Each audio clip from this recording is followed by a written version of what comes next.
मैं ऋषि और मुझे तलाश है अपनी किरण की। लेकिन मेरी मुश्किल तो देखिए, मैं उसे इस नाम से नहीं ढूंढ सकता क्योंकि पूरे कस्बे में, इस पूरे जिले में उसे इस नाम से कोई नहीं जानता। मैंने हर संभव प्रयास किया है कि उसे खोज लूं, लेकिन पिछले 8 दिनों की तरह आज भी थक हार के मैं अपनी लाइब्रेरी लौट आया। ये लाइब्रेरी मुझे मेरे पिताजी ने उपहार में दी है। यहाँ आते ही मेरी नजर उस कोने पे रखे वह खाली टेबल पे गई, जिसे देखकर उसकी सारी यादें ताजा हो गई। ये बात है आज से 2 महीने पहले की। हर रोज की तरह उस दिन भी कई लोगों का आना जाना चल रहा था, लेकिन उस शाम एक लड़की आई, सफेद सूती सलवार, बालों में चोटी और हाथ में एक पुरानी डायरी। उसने जाके वो खिड़की के पास वाला कोना पकड़ा, मानो जैसे हवाओं को छूकर कोई संदेश भिजवाना हो। यही सिलसिला 1 हफ्ते तक चला। वही सफेद सूती सलवार, वही चोटी और वही पुरानी डायरी। वह किताब तो खोलती लेकिन ज्यादा पढ़ती नहीं, जैसे किसी का इंतजार कर रही हो। एक दिन मैंने भी पंखा चलाने के बहाने उससे बात शुरू की। फिर तो बातों का दौर चल पड़ा। उसने मुझे अपने पसंद के बारे में बताते हुए कहा, मुझे पुराने किस्से अच्छे लगते हैं और मैं एक अजीब सी पहचान मिलती है। उसकी आंखों में मैं खोता जा रहा था और उसकी पहेली जैसी बातों में उलझ था। लो, एक और पहेली दाग दी उसने मुझ पे। उसने पूछा, क्या आपको भी ऐसा लगता है कि आप किसी को बहुत पहले से जानते हो, बहुत ही पहले से? मेरी तो समझ में कुछ नहीं आया और हमेशा की तरह उस दिन भी मैं हंसकर टाल गया। लेकिन उसकी आंखों में वो सवाल अटका रह गया। अगले दिन वो नहीं आई। मेरी आंखें उसी टेबल पे जाती रही, लेकिन दिल ने अभी कोई हरकत नहीं की थी। फिर दिन बीतते गए, लेकिन वो नहीं आई। अब अगर आंखें कहीं और भी देखना चाहे तो दिल उन्हें उस टेबल पे ले जाकर पटक देता। मेरी बेचैनी का आलम बढ़ने लगा, दिल जोरों से धड़कने लगा।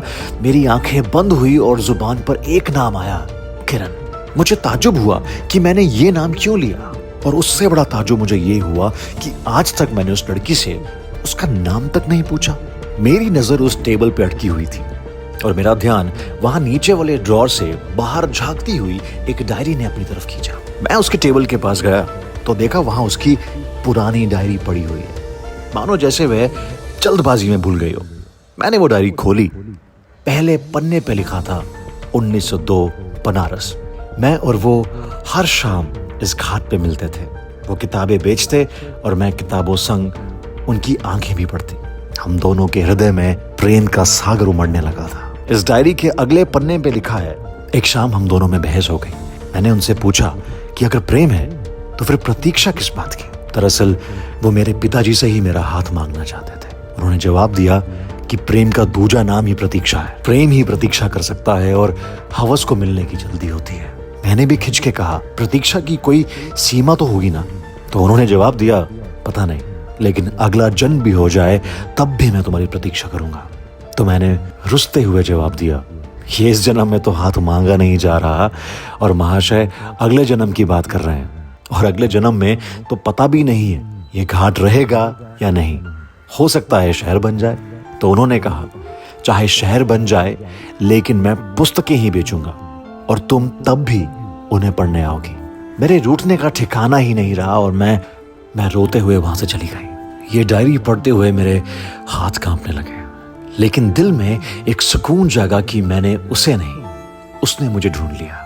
जब मैंने पन्ना घुमाया तो देखा कि आगे के 2 पन्ने फटे हुए थे। मेरी बेचैनी अपनी चरम सीमा पे पहुंच गई थी। फिर मैंने उसकी तलाश शुरू की, लेकिन ना उसका नाम जानता था और ना ही उसका पता।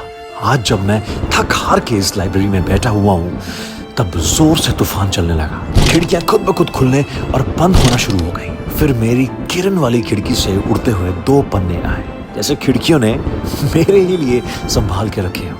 ये वही आगे के 2 पन्ने हैं जो डायरी से फटे हुए हैं। 1909 वाली हमारी मुलाकात में वो आगे लिखती है, मैं रूठ के रोते हुए घर आ गई, लेकिन अगले ही पल उनके पास जाने का दिल किया। लेकिन अगले दिन तक रुकने के सिवा मेरे पास कोई और चारा ना था। रात होते होते अंग्रेजी सरकार द्वारा एक फरमान जारी हो गया। उस फरमान के अनुसार पूरे जिले में प्लेग फैल रहा है और सभी को अपने अपने घरों में ही बंद रहने का आदेश दिया जाता है। उस जन्म में मेरे सहित मेरा पूरा परिवार प्लेग की चपेट में आ गया और फिर मैं कभी ना लौट सकी। उनकी कही बात सच हो गई कि हो सकता है प्रतीक्षा अगले जन्म तक करनी पड़े, लेकिन उन्होंने मुझसे अगले जन्म में मिलने का वादा किया है। वो फिर से पुस्तकें बेचेंगे और मैं फिर से पुस्तकों संग उनकी आंखें पढ़ूंगी।